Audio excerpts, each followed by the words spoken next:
Basic principles in the modern Benoni. The modern Benoni occurs after the opening sequence of 1 d4, knight to f6, 2 c4, c5, 3 d5, e6, 4 knight c3, e takes d5, c takes d5, and now d6. This is quite a popular opening at club level for black, as black has many tactical chances in this variation, and white must always be careful. If we now discuss the opening sequence of moves more slowly, some of the themes that emerge in the middle game can be looked at. White plays the move 1 d4, and now to prevent the move 2 e4, black plays the move knight to f6. White continues with 2 c4, gaining space on the centre and in the queen side, and black immediately challenges the white centre with the move c5. This threatens to exchange off on d4, which would lessen white's central control and give black opportunities for counterplay in the centre. And so white most usually advances with d5 in this position, which gains him a certain amount of extra space in the centre, as he is threatening to continue with the move knight c3 and then to play e4, when he would have a nice position with possibilities to advance in the centre and perhaps on the king side. So black counters with the move e6, which immediately challenges the white centre. If white were then to capture on e6, black would simply recapture with the f pawn, and white would have lost the pawn on d5, which is the pride of his position, giving him his space advantage and his central control. So white usually defends this pawn with the move knight to c3. Black now exchanges, e takes d5. White captures with the c pawn. You may notice that it's possible for white to recapture with a knight here, play the move knight takes d5, and then if black exchanges knights with knight takes d5, white could take with the queen, and then it can be seen that white has an outpost on d5 and a half-open d file, and black has a backward d pawn, and this is optically quite nice for white, as he may be able to put pressure against the black d pawn. However, he's developed his queen at a very early stage and has wasted a certain amount of time, and black would be able to develop himself very quickly with the moves d6 and bishop to e6, and the weakness of his position, the pawn on d5, would only in fact be an optical one. It would be very difficult for white to exploit this, and so white instead captures with the pawn. This is 5 c takes d5 as opposed to knight takes d5. And now black continues with the move d6, and we arrive at the basic position of the modern Benoni. I'd now like to discuss what both sides' plans are in this position, starting with white. The main strength of the white position is his extra central pawn. He's got both a d pawn and an e pawn, whereas black only has a d pawn. And it can be seen that the most obvious plan for white here, and in fact the one that he frequently tries to carry out, is to simply advance his central pawns if he possibly can, by playing e4 and then f4 and then eventually the move e5. Now it can be seen if he manages to do all this, he'll gain a very strong position, as if black captures this pawn on e5, white recaptures with the f pawn, and he's created a passed d pawn, which is threatening, which can advance to d6 and maybe even further. So this is the main thrust of white's position here, is to utilise his extra central pawn and his extra space by advancing in the centre if he possibly can. To this end, he usually continues with the move 6e4, and then, although he has many possible developments of his pieces, they are mainly geared towards attempting to play in the long run the move e5.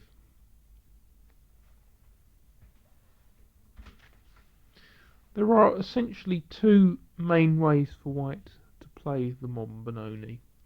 Although there are many different systems for white, they either basically try to utilise this central advantage and push forward as quickly as possible before black has completed his development, in the hope of proving that it's wrong for black to play in this manner. Such systems include continuing immediately with the move e4 and then next move f4 and then playing e5 a move later. Or if not carrying out the plan that quickly, then just simply developing a few pieces and then trying to play e5 very early on in the game, in the hope of pushing black off the board before he has a chance to develop his position. Now these lines are clearly very dangerous for black. He must be careful not to allow white to carry out this plan, because if he does so, he can find himself pushed back very quickly. But as will be seen later, black does have possibilities for counterplay against such lines. The other main way for white to play against the Benoni is to attempt to play this advance of e4 and e5, but to do it at a much later stage. What he does here is to simply develop his pieces in some manner, and he has many different ways of doing this, but he simply develops his pieces, and then when he is fully coordinated and in a position to develop a middle game plan, he can then think about attempting to advance in the centre. Of course, the drawback of this method is that meanwhile black will have completed his development and will have possibilities himself for either preventing the white plan or for developing counterplay himself. So this is clearly a very worrying aspect of the position for black. He cannot simply allow white to carry out his plan with e4, f4 and e5 either immediately or at a later stage in the game without finding counterplay himself. So where can black find counterplay in this position? Well, black will invariably continue with the move g6 with the intention of bringing his bishop to g7. It can be seen that his two pawns on d6 and c5 control two important black squares, the squares d4 and e5, and by bringing the bishop to g7, black exerts more pressure over these squares, which makes it somewhat more difficult for white to play this e5 advance around which the whole opening revolves. Black also, in compensation for not having a central pawn, well, only having one central pawn as opposed to white's two, has a queenside pawn majority. As can be seen, he has pawns on a7, b7 and c5. White only has pawns on a2 and b2. And so black will try to make use of his queenside pawn majority by advancing these pawns in the hope of attacking white on the queen side and eventually creating a passed pawn, or working up threats against the white position, for example by advancing with a6 and b5, which then threatens to remove the white knight from c3 by playing the advance b4. White will of course try to prevent black from carrying out this play if he can, and when black plays the move a6, white will frequently respond with the move a4 in the hope of inhibiting black from playing the b5 advance. Black can then attempt to play this advance by manoeuvring a knight to c7, playing knight to a6 to c7. Of course he must do this before he plays the move a6, and perhaps the move bishop to d7, both of which support the b5 advance. Other ways for black to play in this position include attempting to prevent white from carrying out his central expansion by placing as many pieces to attack the e5 square as possible. To this end, he can bring a knight to d7, play the move knight b to d7, and after he has castled kingside, can bring a rook to e8. Now, this makes it somewhat more difficult for white to advance e5. Another possibility for black is to play the move bishop to g4 when this move is pinning a white knight which has developed on f3 against the queen, as again this knight on f3 would be helping to support the advance e5, and if black can pin it or exchange it off, then this makes it far more difficult for white to play his central advance.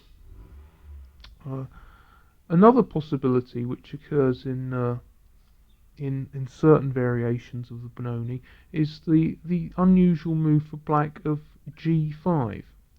Of course, he will normally have to play h6 first in order to defend this pawn.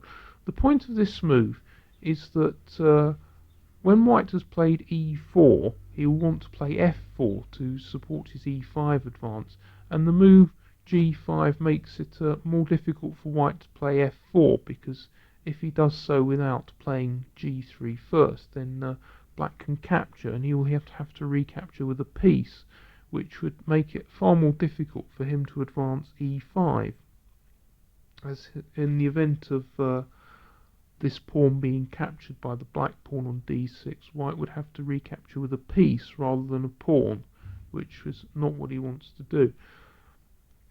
But of course the move g5 does have its drawbacks. It is a serious weakening of the black castled kingside position, and in particular weakens the white squares of f5 and h5, and black would have to be careful that white could not establish pieces on these squares. Moves like this g5 move are quite common for black in the Benoni. Although they do weaken his position, they give him possibilities for active counterplay, and black must strive for counterplay at all costs in the Benoni. It's impossible for black to try and play passively, because otherwise white can carry out his plans with e4 and e5, which would in the long term simply give him a good game. Another possibility for white in the opening is to try and exploit the black d pawn, the pawn on d6.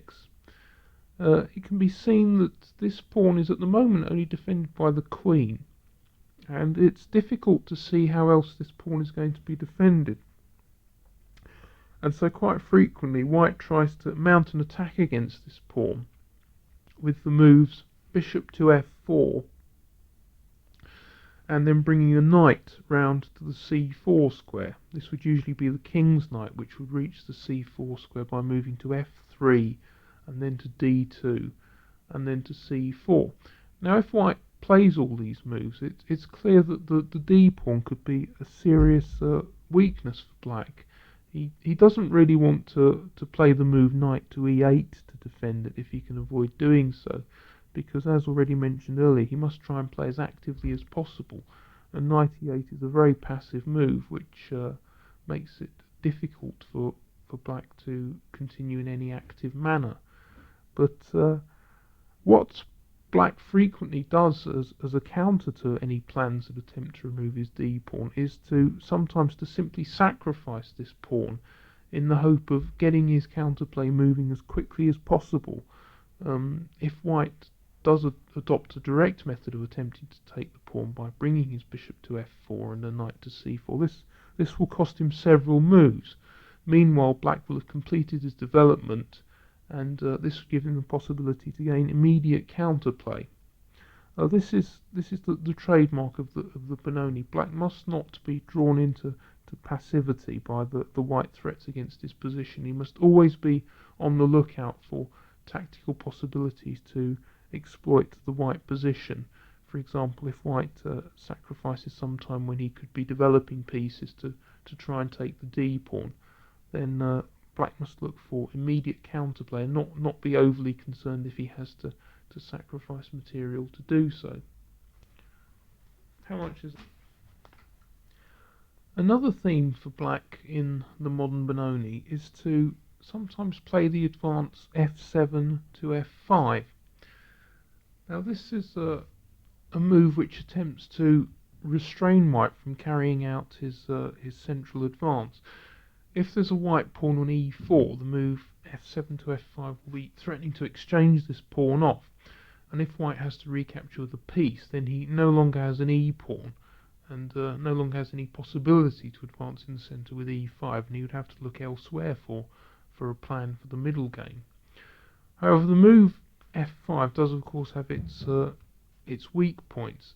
In particular, it takes away a guard from the e6 square, which would only then be defended by the white squared bishop, and white would sometimes be able to exploit this by perhaps bringing a knight to g5 and then into e6, and perhaps accompanying this by placing a rook on the e file.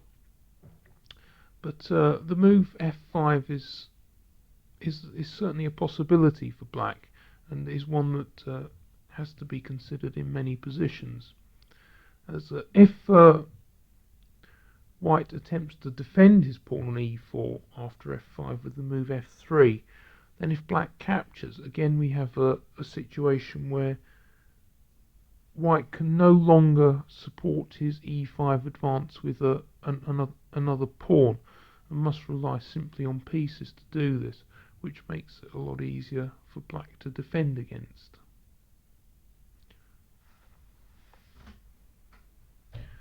I'll now like to look at a game which demonstrates some of these principles being put into action. This is the game Petrosian-Rashkovsky, played in Russia in 1976. After the main position after 5d6 was reached, the game continued 6 e4. Now black prepared to fianchetto with the move g6. Now white continued 7 knight to f3. White has many other possible moves here, but knight f3 is regarded as the main line of the Benoni variation, and is probably the most popular move. White is temporarily blocking his f-pawn, and so he announces that he has no intentions of attempting to push black off the board immediately with the advance with f4 and e5, and is simply going to develop his pieces and look for an opportunity later to advance in the centre. Black continues with bishop to g7, and now white plays bishop to e2. E2 is probably the best square for the bishop in this variation. If it instead went to c4, then it would make it easier for black to advance on the queen side with a6 and b5, as he would have the bishop be able to use the bishop as a target. Now black castles and white castles, and now black continues to the move rook e8. The move rook e8 is nearly always a useful move for black in the modern Benoni. He places a rook on the half-open e file, and here he is also directly attacking the white e pawn, which forces white to waste time in the defence of this pawn. And he also brings a piece to bear on the e5 square, and we've already discussed the importance of this square for black in the modern Benoni. White now continues with the move knight to d2. This move directly defends the e pawn, which black was threatening to capture, and also sometimes intends to go to the square c4, which is a very nice square for a white knight in this variation, as it attacks the black d6 pawn, and also attacks the e5 square, and aids white in his attempts to play his advance of e5. Black now played knight b to d7. Again, a very natural move, defending the e5 square and simply developing a piece. Now white has many moves in this position, but in this game he played the move 11 pawn to a4. Now this is to a certain extent anticipating black's attempts to play on the queen side with a6 and b5. But it also has another point in that white is intending to develop his rook in an unusual manner with the move rook to a3. The rook can then sometimes swing over to the king's side, especially if after white has played the advance f4. The rook can perhaps find a useful square on e3 or f3 in the hope of supporting the advance e5 at a later stage. The move a4 is again simply a useful move. White doesn't necessarily have to wait for black to play a6 in order to play a4 to prevent b5, as he also has this useful extra idea of developing the rook on a3. Black now continued with the move knight to e5, placing his knight on the central e5 square. And white continued with the move queen to c2.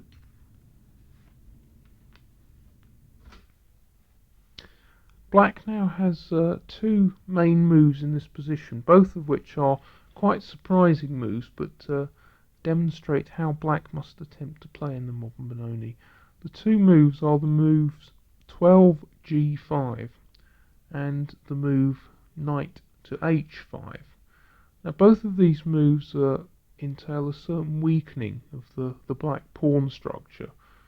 The first move g5, as already mentioned, weakens the f5 and the h5 squares, and this does in fact look as if it may be quite serious for black. White can perhaps try to manoeuvre a knight round to the f5 square from bringing his knight on d2 to c4 to e3, or perhaps the knight on c3 to d1 to e3.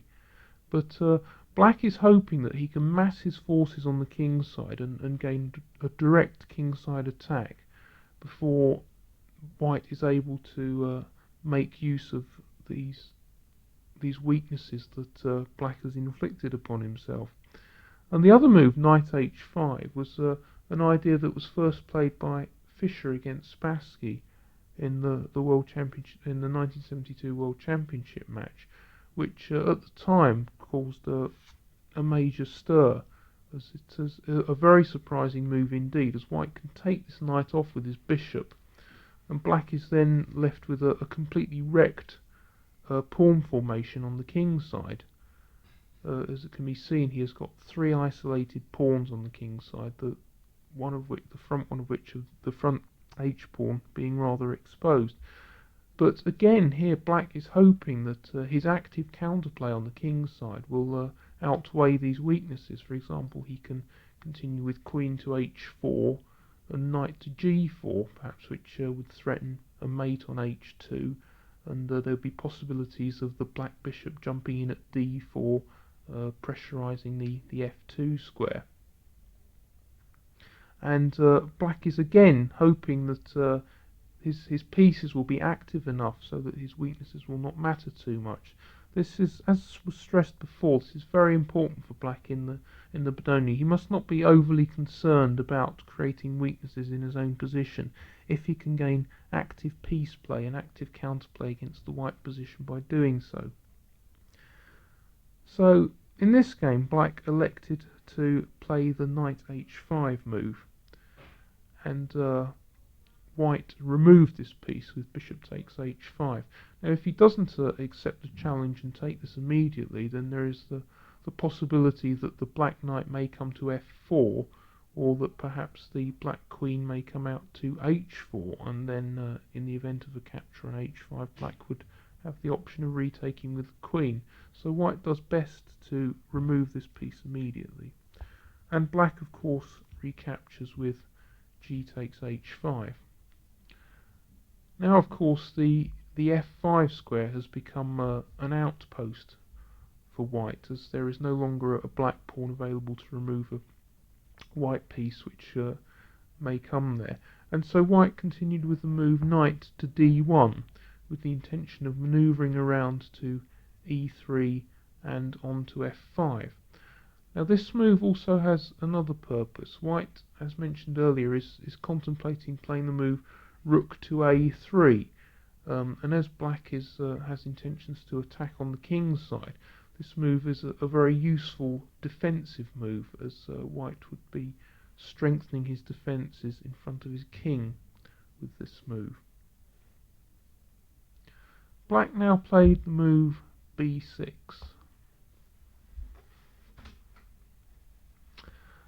Now with this move b6, black is intending to develop his bishop to a6, which will attack the white rook on f1, so gain time for black, and also develop his bishop to a very active square. One of the consequences of the exchange on h5 is that black now has the two bishops, which can work together very well in certain situations, and black is clearly hoping that he can develop some very active play here. When the move bishop to a6 comes, if white moves the rook away from the f1 square, then f2 will perhaps be slightly exposed. And so black is hoping that all these possibilities will compensate for his weakened pawns.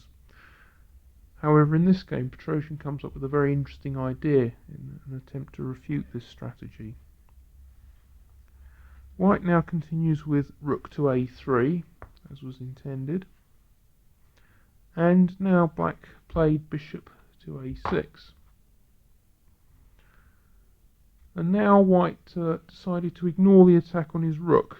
Instead of playing the natural rook e1 move, he continued with rook to h3, which attacks the pawn on h5, but allows black to take off on f1 and to take the exchange if he wants to.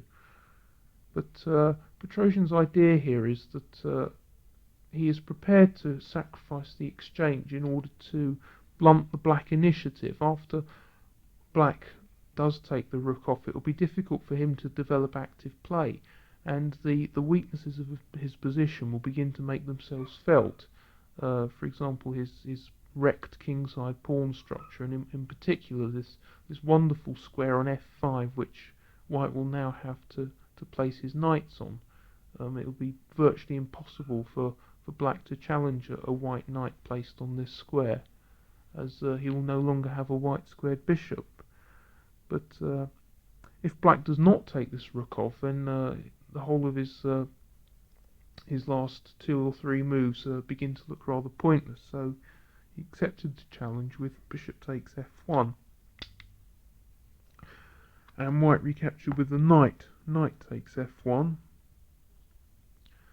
and now it is white who will be attacking on the king side, and so black decided that he must stir up trouble as quickly as possible before a white knight comes to f5 and perhaps the queen swings over to e2 and captures on h5, when the black position could become lost very quickly indeed. And so he played the move b5.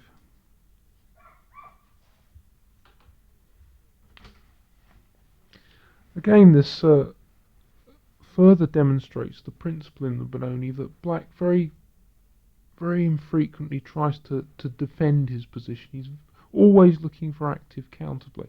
Even here, when his initial play has landed him the exchange and he's won a rook for a minor piece, he still realises that it's not going to be a good idea to defend passively, else the weaknesses in his position will be far easier for white to exploit, and he's trying to play as actively as possible and to mix things up with this move b5, which is also gaining counterplay on the queen side. White now ignored this attack and continued with knight on d1 to e3, aiming of course at the f5 square. Black continued with b takes a4, and now white played knight to f5. Black now tried to defend with the move knight to g6, and white continued by capturing the h-pawn. Rook takes h5, And now the reason that black vacated the e5 square with his knight becomes apparent is he plays the move bishop to e5. Of course, on his last move, white could have captured this bishop if he wanted to, with taking with his knight on f5 on g7. Now, normally in the Benoni, white is more than pleased to get rid of the black squared bishop, as it is normally black's best piece, as it controls the d4 and e5 squares and aids black in his counterplay on the queen side. But in this position, the white knight on f5 is such a fantastic piece that it would have been a poor exchange to remove the black squared bishop. The move bishop to e5 is preventing white from continuing with f4, and so white now played the move g3, attempting to kick this bishop out with f4, and black played rook b8, aiming at some counterplay on the queen side. White brought his knight on f1 to e3. Now black played a3, trying to open up lines on the queen side again. White took this off, b takes a3. Black developed with queen to b6. And white continued queen to d2. And now white has a very powerful attacking prospect with his queen eyeing the h6 square, where there will be threats against the g7 and h7 squares, the h7 threat being the more serious one, as black has no pieces defending this at the moment. Black, again, rather than defending passively, again looking actively for counterplay, played the move queen to b3. And white continued with knight to g4, clearing the route for his queen to h6, and also perhaps threatening to check on h6 with the knight in some positions. And now black played rook to b7, trying to defend laterally with his rook if he possibly can. Right. And now, before launching the final assault, white played the quiet preparatory move king to g2, and the game concluded queen to c4. Now knight takes on e5, queen takes on e4 check. Now pawn to f3. Now queen takes e5, and now knight h6 check, one black's queen. Of course, there were many other ways for both sides to play in the last sequence of moves, but the white attack was a very, very powerful one indeed, and in fact black was probably been lost for some time. This game demonstrates some of the main principles in the modern Benoni, but I think the main lesson that can be learnt here is the fact that black must always, as much as possible, and this can't really be stressed too much, look for active play in the modern Benoni. Positionally, he simply has the worst game, as white has an extra centre pawn and this long-term plan of playing f4 and e5. And if black plays passively, then he will simply be overrun by this, and no matter what happens in the position, he must always be on the lookout for tactical opportunities to gain counterplay, and any ways in which he can activate his pieces and take advantage of any weaknesses in the white position. Some of the other games in the pamphlet demonstrate black making full use of his opportunities.